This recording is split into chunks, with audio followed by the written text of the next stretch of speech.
Okay, good morning, everybody. Sorry for the slight delay. Welcome to today's webinar. Thanks for being here and spending your Saturday with me. So I've got a lot to share, and so I'm going to get started right away. Let me do a sound check. Testing 1, 2, 3. How's my sound, everybody?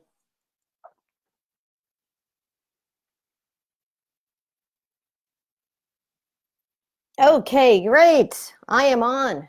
Super. Welcome to Taking the Plunge into acquisition-driven instruction. So assuming that most people that are watching today's webinar are language teachers, so I have a question for you, and that is, what's the purpose of language? You're a language teacher. Have you ever thought about the purpose of language? I would hope that you would tell me the purpose of language is communication. And although language teachers often talk about communication, they rarely can just quickly define the word, just like in a snap. So what I want you to do right now is in the comments, take, 30 to 45 seconds. Tell me the first thing that comes to your mind if I would ask you to define the word communication. Jot that down for me. What is communication? So I'm going to give you 5 more seconds. Jot your answers in the comments, and then read this.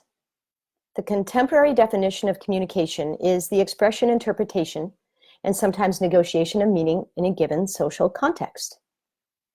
The expression, interpretation, and sometimes negotiation of meaning. So in terms of communication and thinking about that definition and the 3 modes of communication, some of you might be scratching your head right now saying, what are the 3 modes of communication? 3 modes of communication: interpretive, interpersonal, and presentational.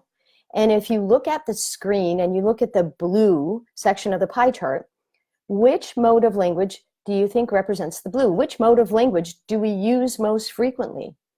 And which do we use least frequently? So if you really use logic, you would probably answer that the interpretive mode of language is what we use most often. If I asked you what you did this morning, what's the first thing you did this morning, or the second? Most people, the number 1 answer, most people say, I checked my phone. I looked at Twitter, I looked at Facebook, I checked my text messages.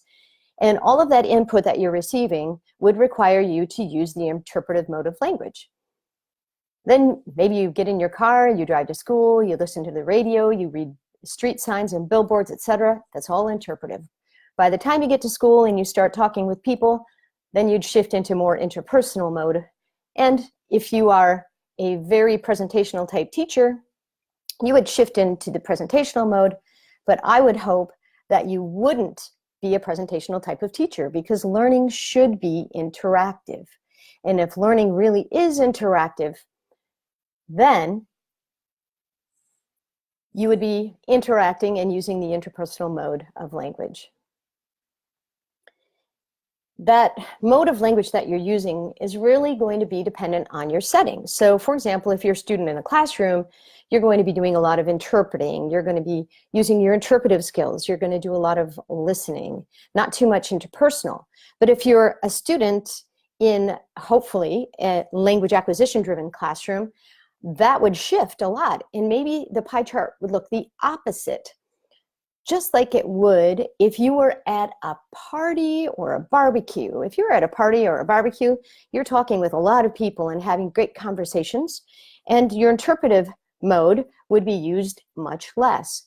You can't have the interpersonal, you can't have the interpersonal mode without the interpretive mode. If you don't understand what's being said, you're never going to be able to carry on a conversation. So let's think about successful communication. And if I asked you to answer or finish this statement, successful communication requires, how would you answer that? Successful communication requires, jot down your answers in the comments. Successful communication requires, Well, Well, I answer that question like this. Successful communication requires trust, safety, openness, kindness, love and or caring, and mutual respect. And if I asked you to complete the next statement, successful communication is, jot down your answers in the comments. How would you finish that statement? Successful communication is, jot down one word. What's the first thing that comes to your mind? Successful communication is natural, sustainable, all-inclusive, enjoyable, engaging, meaningful, unscripted, spontaneous. That's what successful communication is, all of those things. And when I say unscripted, I mean it's unscripted. How many times have you ever wanted to have a conversation with someone? And maybe somebody, generally, it works like this. You're really upset with somebody, and you're going to set them straight. And so you have all these things that you're going to say to this person, and you're predicting what that person is going to say back to you. So you start your narrative with this person, and the response ends up being nothing like you had planned. And that's really what real communication is.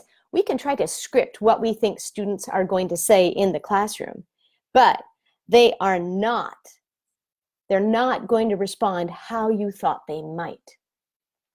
So let's talk about the people that you have the most profound conversations with. I asked this question on Poll Everywhere yesterday, and I tweeted out and I asked people to respond to this question. With whom do you have the most in-depth and meaningful conversations, or the most frequent? So you can see how the answers came in. The number one answer was life partners and or family members. Some people said coworkers or colleagues. Some people said friends. Now, sometimes your family members are your friends. Hopefully that's the way it works. In other words, you have conversations with people with whom you have relationships. Relationships are what drive communication. Communication is always most natural, comfortable, and meaningful between people who care for each other. And as Dale Carnegie says, when dealing with people, remember, you are not dealing with creatures of logic, but creatures of emotion. And that alone should help you to change your mindset about how we teach language. We cannot script what's going to happen, and you cannot plan every conversation. Have you ever gone to a party with a script? Have you ever sat everyone down and said, okay, guys, this is the conversation we're going to have at the party. The music's playing and the drinks are flowing, and yet you have your script in front of you and you are planning out and you have planned the conversation. So if you've ever gone to a party with a script, I'm going to guess that you probably weren't invited back. Just kidding. Okay, have you ever gone to a party with a worksheet? Or how about a textbook? You can't start a conversation from a worksheet, and you can't start a conversation from a book. You start a conversation by having relationships with the people in front of you. Those are the people who are going to trust you enough to open up and actually communicate. So the first step in shifting your classroom to an acquisition-driven environment is to, first of all, build community. Get to know your students and help them to get to know each other. That's the only way that you will all gel and just naturally start interacting together in the target language. So I'm going to share with you some first days of school type activities. And these activities are great because they help you get your feet wet with, quote, CI strategies. And they help you get the feel for, well, what does it feel like to just walk into my classroom and have a conversation with students? Now, what does this feel like? Okay, remember that this is a mindset And it's going to feel much different, not only to you, but it's going to feel different to your students and ultimately to parents. Parents are baffled by this concept of not dumping loads of homework and independent learning onto students. They're baffled by the fact that you're not giving conjugation worksheets and you're not talking about grammar. And so the number one step for me is to explain to parents exactly what I'm doing and what my class will be about. Christy Placido does the same thing. Now, you can see on the left side of your screen, there's this big, long letter. It's not really a letter, it's a contract.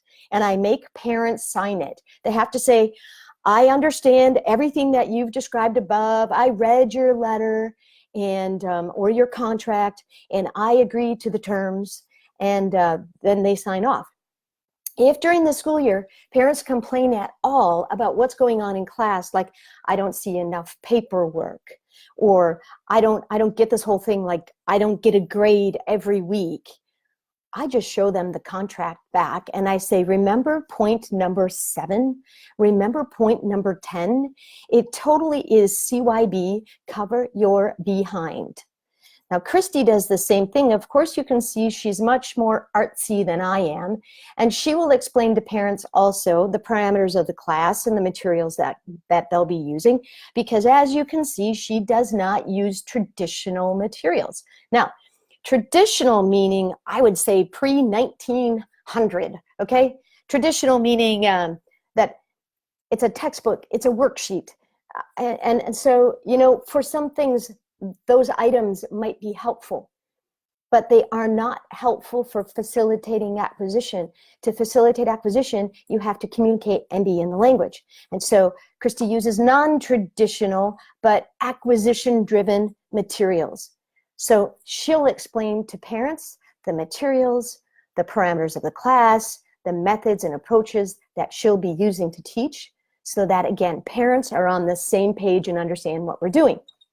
Now, I like to get started with students right away, getting to know them. The only way you can communicate with people on a deeper level is that you actually get to know them. And it's not just one-sided. They actually have to get to know you too. And so I start with what I call the personal inventory, and I put a very simplified version on the screen. This is an instant way to get organized and an instant way to get to know every student. So when I give them the personal inventory, I'm going to ask for things like, you know, who do you live with? What's your full name? What's your middle name? That's always fun to use every once in a while. I'm going to find out how old they are, when their birthday is. I want them to tell me how they learn best. And I want them to tell me about the household members that they live with. So sometimes they live, you know, with grandparents, and sometimes they live with step-parents. And all of these things really have an impact on their learning. So I want to know that about students so that I know what I can do to help teach and reach them better. I'll also ask questions about things that are their favorites, things that they like. I'll ask them about the best and the worst thing that ever happened to them. I'll ask them, if you could change one thing about your life, what would it be? If you could change one thing about your appearance, what would it be? If you could change one thing in this classroom, what would it be? I'll ask them what their least favorite food, class, music, etc. And when we talk about what's your favorite, think of everything that's relevant to students today. What's your favorite food? What's your favorite ice cream? What's your favorite song? What's your favorite movie? What's your favorite app? Who's your favorite singer? All the favorites that possibly could ever matter to a student. Ask them for all of that information. Describe your favorite teacher. I guarantee if they say that they're describing their teacher, their favorite teacher, I guarantee they're going to say things like, oh man, she's really nice, she's kind, she's understanding. I guarantee they're not going to say things like, oh, she's really strict. Yeah, she's really harsh. Nope, they're never going to say those things. So now here's how you organize these personal inventories. You place each period's personal inventory into a different folder labeled by that period, and you keep them in a file drawer. And at the beginning of the class period, you quickly pull out 2. And then you look at the information and you jot it on a Post-it note if you're like me, because you have very poor short-term memory skills like I do. I forget what I just looked at because my brain is very full. So let's just say I'm going to look at favorite ice cream. And I'm going to take out the first 2 personal inventories, and I see it's Bobby and Susie. And I see Bobby's favorite ice cream is chocolate. I see Susie's is Rocky Road. And I take those 2 personal inventories, I put them in the back of the folder. Now, I put them in the back of the folder so that the next time I want to talk about a student or highlight a student during a conversation, I'm highlighting someone different every single time. So let's just say I picked the ice cream thing, so let's just pretend we're going to talk about eating. And so my target structures for the day are likes to eat and wants to eat and eats, whatever it might be. So I'm going to talk about Bobby and Susie, and Bobby likes chocolate, and what does Susie like? I can pretend I'm a fortune teller. Guys, I know what Susie's favorite ice cream is. Guess what it is? Guess what it is? And they'll, what's her favorite ice cream? What does she like to eat? What ice cream does she like to eat? Whatever language structure you're trying to repeat or provide repeated exposures of, that's the question you're going to ask. And ultimately you say, no, Susie doesn't want chocolate. No, Susie doesn't want vanilla. No, Susie doesn't want strawberries. Susie doesn't want she does want Rocky Road. Why? Because Rocky Road is her favorite. Now, what is Susie doing? Susie is looking at you. Her jaw is on the floor like, oh my gosh, she remembered. And she is all feeling warm and fuzzy inside because she thinks that I remembered this very important detail about her life, because to her, it is important. Your students don't need to know that you just got done looking up that information on the personal inventory. They just can be left with the notion that, wow, you really care, and you really are trying to get to know them and remember the things that matter to them. So another way that a first day of school activity, and I don't mean only on the first day, I'm talking about you could do all of these things throughout the first couple of weeks of school. It'll really help you to get to know your students.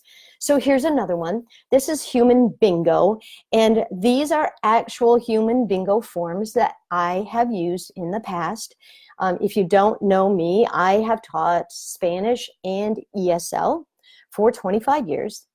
And so you'll see that on one side, you'll see on the left-hand side, it's in Spanish, and on the right-hand side, it is in English.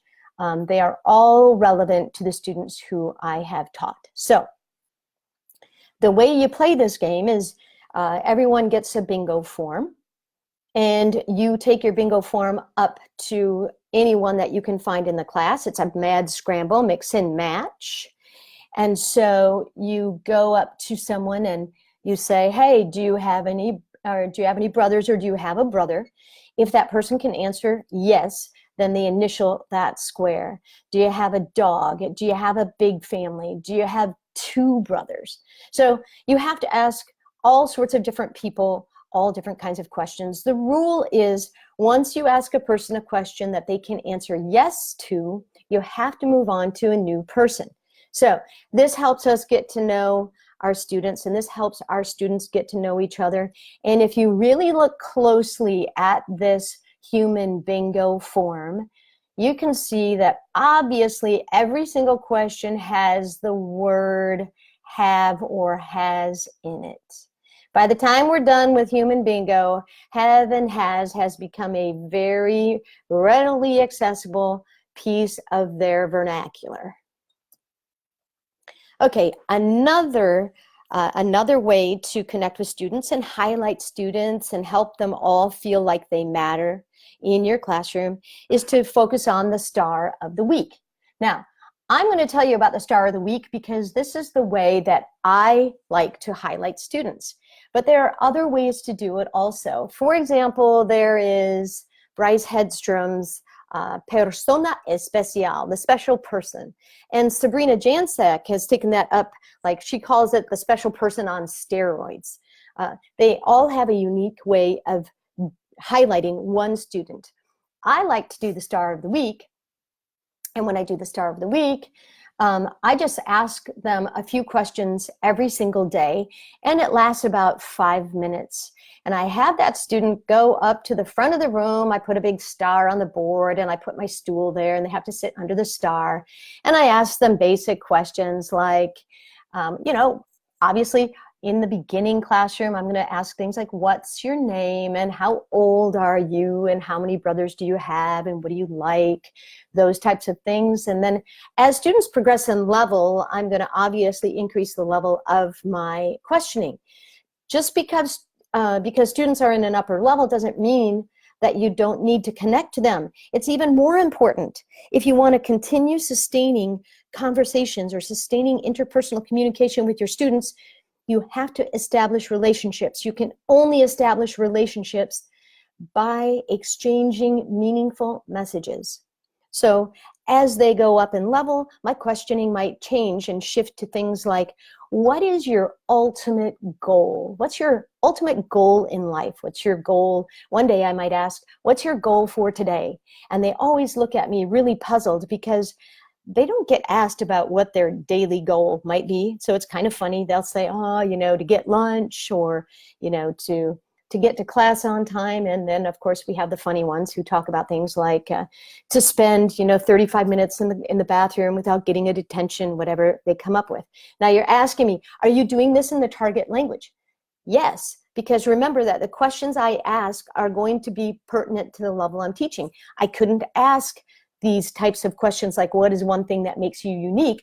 I could ask that in a level 1 classroom. My answer, or the answer that I would receive, would be in English or the first language. And that's fine as long as you just give it back to them in the target language and then write it on the board and focus on the target language. I'm going to start by asking questions that are answerable in the target language. And as we progress throughout the week, I'll add one more question that might stretch them just a bit. So this is just one strategy. And if you want to do the persona especial, you can visit Bryce Hedstrom's his website, or just type in a question like, what's Bryce's URL to his blog? And Christine Carey and someone else, I'm sure, can share that URL with you. He does La Persona Especial, and you can get exactly how he does it from his blog. Okay, another thing I like to do, I love this one on the first day of school. You don't have to only do it on the first day, but I love it because it helps me learn students' names. So what I do is I have them create, I call it a name tag tent. You fold a cardstock piece of paper in thirds. You have students write their name on the middle panel. And then on the back panel, you have them draw a picture of where they went over the summer. And then on the other panel, you might have them draw something like their favorite hobby, their favorite pastime, the things that they like to do. So I will pick up after I give them only 2 minutes to draw. So I just sketched this one out for you. So I would write my target structure, or the structure that they need to understand in order to understand my questions, on the board. So I would write on the board, went, obviously, and where did you go?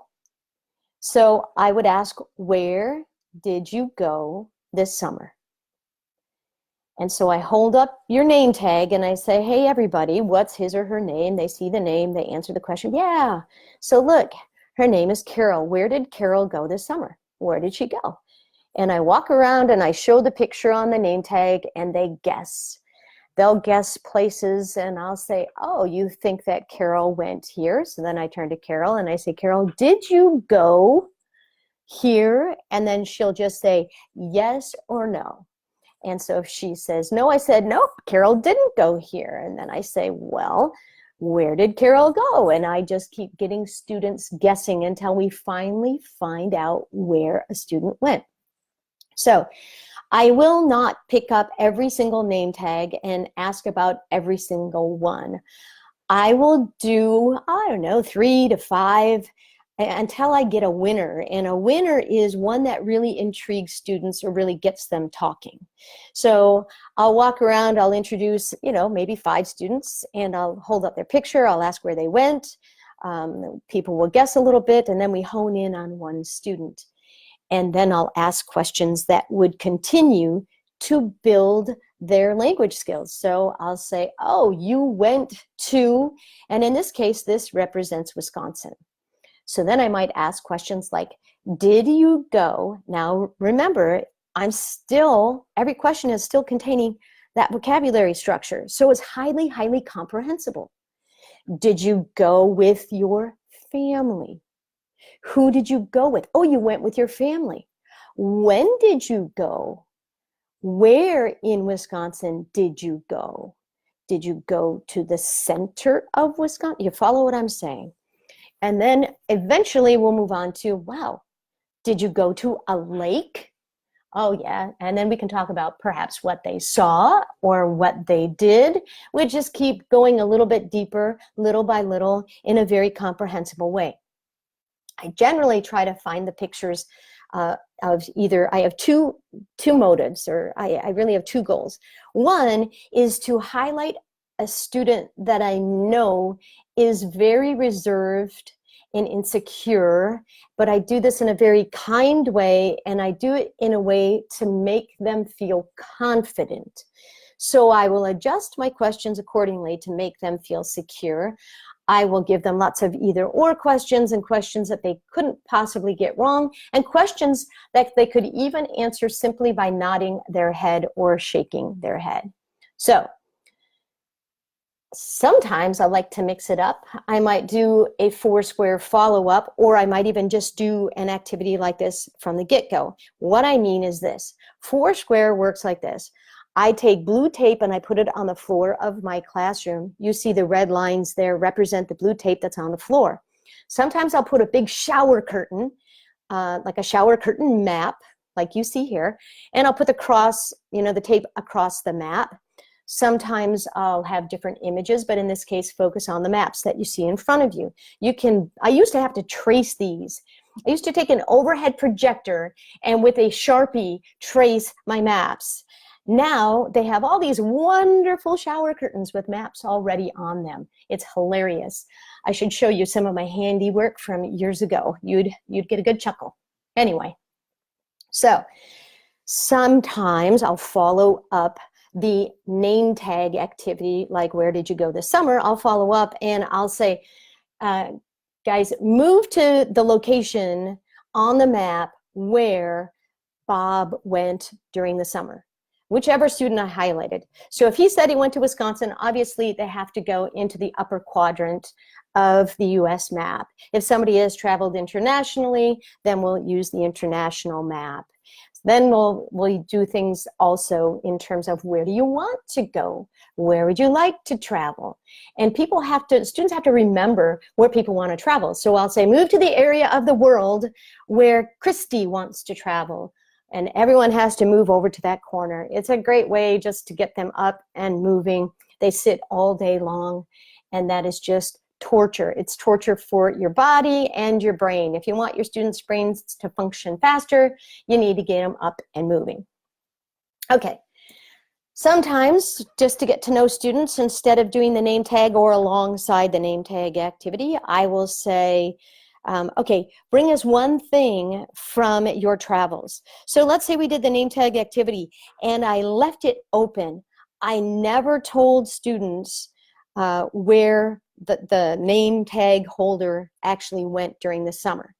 It's pretty interesting to watch because students are intrigued. Leave them without an answer and you'll find your students connecting outside your classroom. They're making a conscious effort to know where they went. Like they're really curious. They want to know.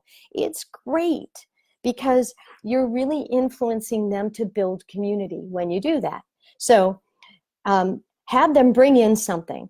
Even if they know, even if they divulge the information, it's still fun to help that student feel important, to feel like they matter. And everyone is intrigued by show and tell anyway. So Have them bring in one item. Let's say that somebody left and I swore them to secrecy. I said, do not tell where you went. Bring me one item from your travels and let's see if we can figure it out that way. So the next day they come in and they bring us one item from where they went. And so they could bring in a photo or they could bring in an actual item. Maybe if it were me, I'd bring you a pine cone from Wisconsin. I won't bring you a fish, that would stink. Anyway, these types of activities really get students interested in each other. So work on really establishing natural and authentic communicative events. And by communicative, I mean that the real purpose is for communication. The real purpose is to have a meaningful conversation with students or to share a meaningful message. Okay, so that's the end of step one and some easy little strategies to help you build community. Remember, step one is build community. Step two is be comprehensible.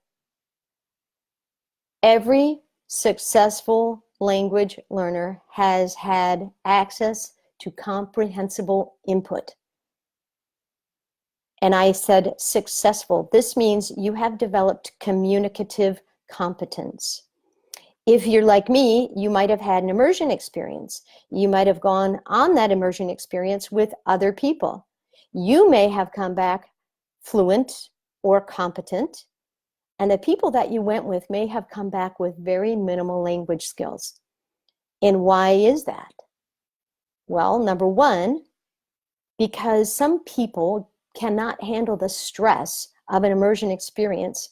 Their affective filter is so high that they just don't pick up the language. Now answer this question. Why would you not become fluent in an immersion experience? What happens in an immersion experience that prevents you from picking up the language? Aside from stress, yeah, it's stressful, but why is it stressful? It's stressful because it's not comprehensible. You don't understand anything. You cannot acquire what you do not understand. So to be comprehensible, let's start by establishing meaning. Post new structures on the board. I always write the target language in black, and I write the meaning in the first language in a different color. For me, that color is always blue. I post the words in a place where everyone can see them. I will also post interrogative posters. Think about it. What drives a conversation? Questions. Questions drive a conversation. And I say conversation. Right now, this is a presentation, and it's really awkward. Did you ever have a conversation with yourself in the mirror? And unless you're answering yourself, it isn't very comfortable. So let's talk conversation here, not presentation. In order to sustain interaction, you have to have some type of questioning going on. Think about when you go to a party or a barbecue, and you're starting a conversation with a stranger. It generally starts with, what's your name? And then people will ask things like, oh, well, what do you do? And where do you work? And do you have children? Etc. It's always question driven. The easiest way to provide repeated exposure to language structures is through questions. The number one way to make a person feel like they matter to you is to ask them a meaningful question. The number one way to sustain interaction is always with questions. And now think about how difficult questions can be for a language learner. You say, oh, who likes Rocky Road ice cream? And your really fast processors know the answer immediately and completely interrupt the processing of the student who is still trying to figure out what the word who meant.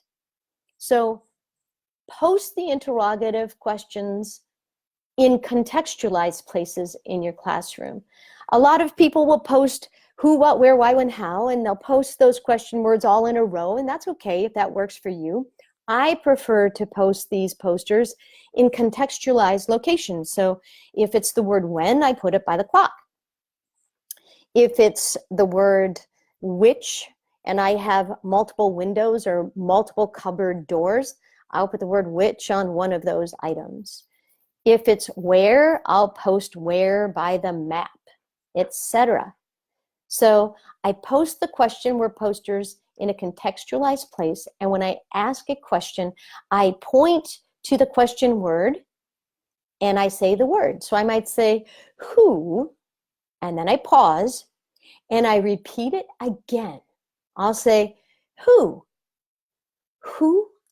likes Rocky Road ice cream? And I try to put a little pause between each word, like my question is the most profound question I have ever asked. I try to make it sound like I am really, really into my question. I pretend that I really believe in what I'm asking, because that's the only way to get them to really believe in what you're asking. So I'm going to point to the interrogative, and I'm also going to point to the words that I post on the board.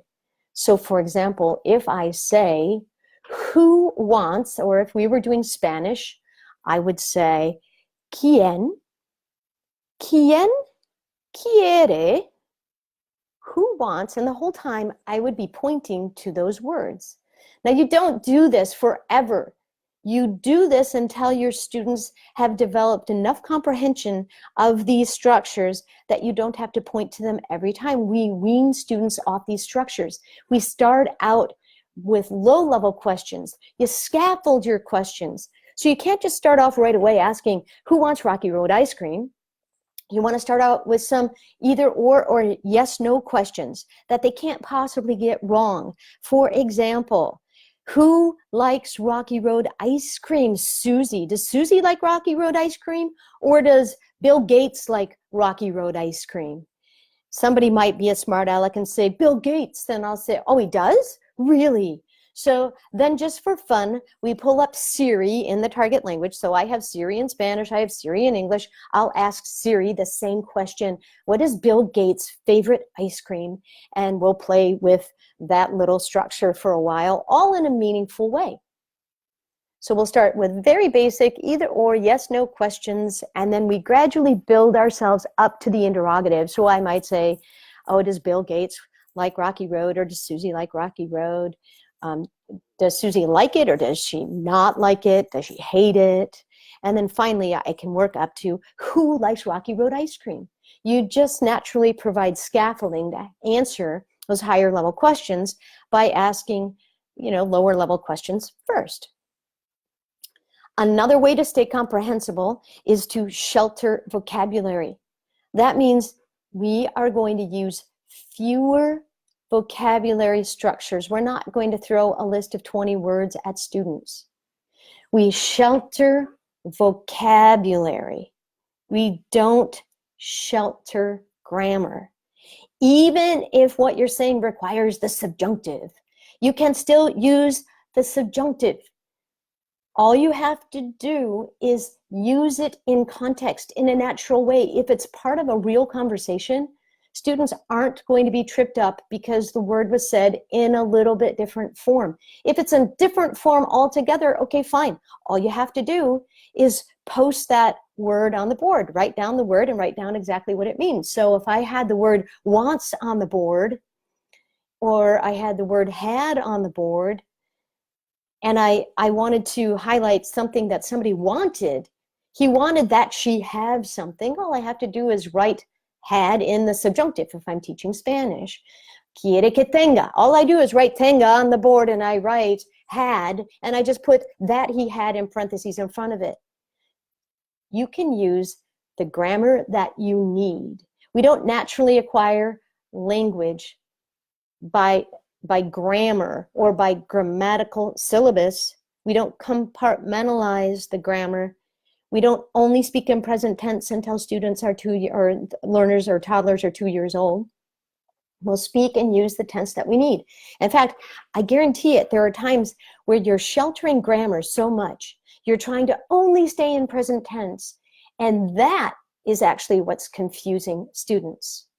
The only time grammar confuses them is when we're not using the appropriate grammatical feature that we really need to accurately communicate. 100 times out of 101 times, or 99 out of 100 times, the only thing that will really trip up comprehension is new vocabulary words or new vocabulary structures. It's not the grammar, it's the vocabulary. So, remember step 1. Do you remember step 1? Can you write it in the comments? Build community. Remember that C word, build community. Step 2, you remember what it was? Comprehensible. Be comprehensible. Step 3, learn new strategies and then make them your own. You have to own whatever approach you use in your classroom. Whatever you choose to facilitate acquisition, you have to take it and make it your own. You can't do it like everybody else because you aren't everybody else. Some people think that you can only teach. I honestly, I just don't like the term CI teacher. What's a CI teacher? What teacher is going to walk around saying, I'm an IIC teacher, I'm an incomprehensible input teacher? Nobody's going to say that. We all hope to teach. Our universal goal is to teach with comprehensible input, okay? So think about this. If you really are trying to be an acquisition-driven instructor, you have to change your mindset. You have to have real communicative events in your classroom, but how you fashion them has to be on your own terms and in your own style. Some people think that you have to be funny. You don't have to be funny. I guarantee that the one thing that will make your students engage with you more than any other is your attitude toward them and how you make them feel. If they feel not judged, if they feel like they matter, if they feel that you care, I guarantee those things are the most important for them to engage in a conversation with you. If you're a quiet introvert, it's okay. Find some resources that will help you sustain interaction. Let's face it, some people are conversationalists and some people are not. If we're going to affect language acquisition, you have to learn to be a conversationalist, or you have to find materials that will help you do that. And when you find strategies like movie talk, one-word image, guided reading, reading comprehension-based readers, personalized questions, all of these strategies, music, poetry, all of the things that we do in our classroom, all the different approaches that we use, you have to figure out how you can do it comprehensively and in a way that is conducive to language acquisition, and that is absolutely critical, that has to be sustainable by you. That means you have to own it and you have to do it in a way that works for you. If anyone ever tells you that their way is the single best way to do things, run away. I'm going to tell you that there are many, many ways, many really powerful approaches that work well for facilitating language acquisition. Try them all, and then use the ones that work best for you. Which one works best for you, or which ones work best for you? Brains crave novelty. I would never use the same approach every single day. I use lots and lots of approaches that are all comprehension-based, full of rich, comprehensible input, and that are engaging and meaningful for students. So if you read about rock star teachers like Christy Placido and Carrie Toth and Martina Bex and many, many others, don't start comparing yourself to these people, because comparison is the thief of joy. Focus on your own teaching. Just look for tomorrow. Are you better tomorrow than you were yesterday. Focus on that. That's what will inspire you more. That's what will be most effective for you. Don't compare yourself to everyone else and then feel bad about your teaching. Finally, find resources that fit your style. There are tons and tons of resources out there. Search for them.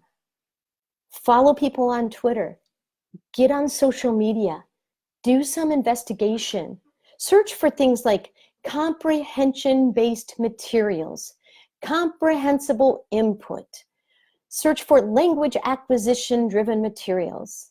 Search for things like keywords like that. Find them for yourself. I'll share a few with you, but I mean, the internet is at your disposal. You can find 1,000 items in minutes. So do an extensive search and find something that matches your teaching style.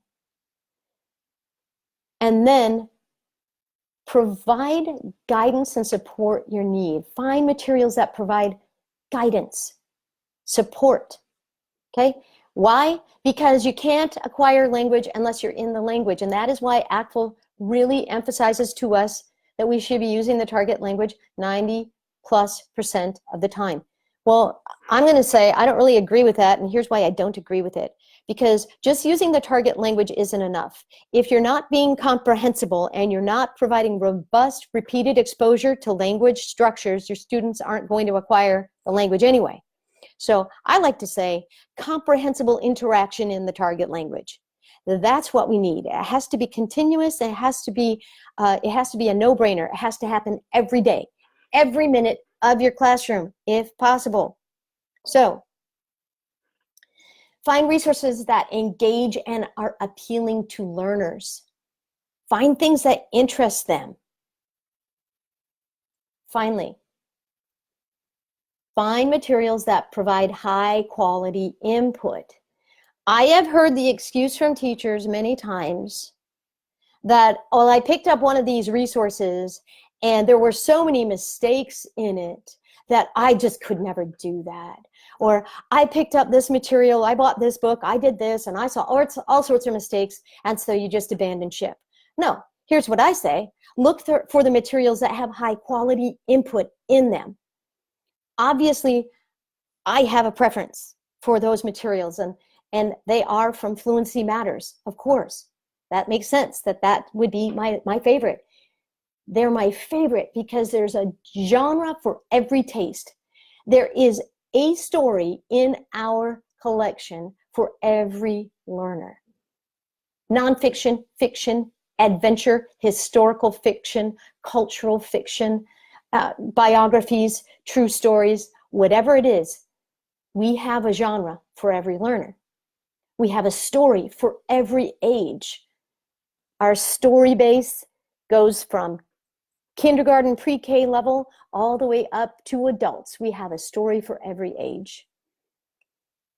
And one thing that we guarantee is that in all of our materials, the language will be accessible to the level you pick. If you pick a beginner, novice level reader, you are going to be picking up a resource that is absolutely accessible to any language learner. That is our mantra. We won't publish a book unless it has a minimum standard for the number of times that structures will repeat in the story in a camouflaged way. It can't be overt and patronizing. It has to be in an engaging way.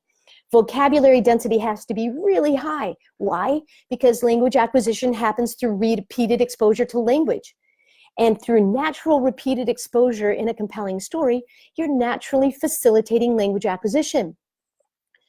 All of the resources come with great teaching materials. They provide you the guidance and the scaffolding you need. And we have lots of things that are free. So, for example, we have these Prep for Success units, and you can download them right now. I think Christy and Carrie could share the links with you.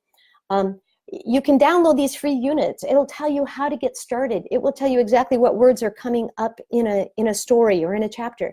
And every teacher's guide that comes with the materials will have all kinds of a wide variety of approaches to sustaining interaction in the target language.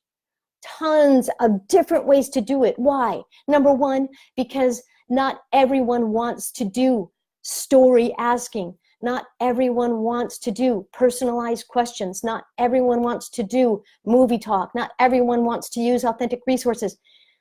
What do? We put all of those things into the teacher's guide. So again, there's something for everyone. You find what works for you and you make it yours, and don't ever let anyone shame you for facilitating acquisition in your own way. Don't let them shame you into or coercing you into doing something you don't feel comfortable with. There are lots and lots of ways to facilitate acquisition. Find the one that works best for you and then make it your own. So if you're thinking you're wanting more training, I'm going to share our training site with you. If you just go to fluencymatters.com and you go up to the nav bar, there is a tab there that says training. And if you scroll down, you'll see that there's on-demand webinars. If it's easier, just look at that big fat picture at the top of the homepage that says subscribe to our training site, and just click that photo. Click the little button there that says subscribe to the training site. We have 1 free month training for you, and all you need is this coupon code that you see on your screen. The password is case sensitive, so make sure that you type it exactly as you see it. It's called free training with upper and lower case and an exclamation point. Maybe Christy and Carrie can even share that in the comments so you could copy and paste it in. It's no strings attached. Just go to the training site. Even if you already have an account on the regular or the main Fluency Matters site, if you go off to the training site, that is on a different platform because of the way it's set up. So you will need a unique account. It could have exactly the same credentials, but you do need to set up an account in order to use that site. When you select the month-long subscription, use the coupon code free training, and voila, your cart will zero out to nothing. It's free for the month. Find people and resources that will support you. There are lots of them. Right in front of you, you see my favorites. Carrie Toth is one of the Fluency Matters authors and teacher trainers, and she develops lots of teacher's guides. Christy Placido, again, is another Fluency Matters author. She has many books to choose from.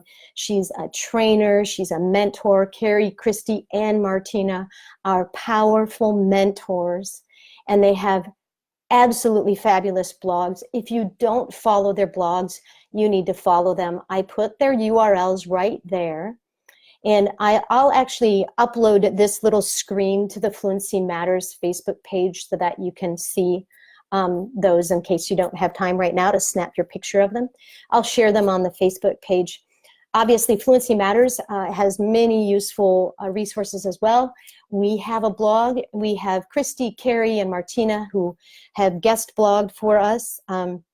Martina also has worked on some of our materials, but Martina has lots of great resources herself. She has the newsletter, El Mundo en Tus Manos, where every week she shares a news article that's current and really relevant to students, and she'll edit it and scaffold it to make it accessible to learners. She's got lots of great stuff to share.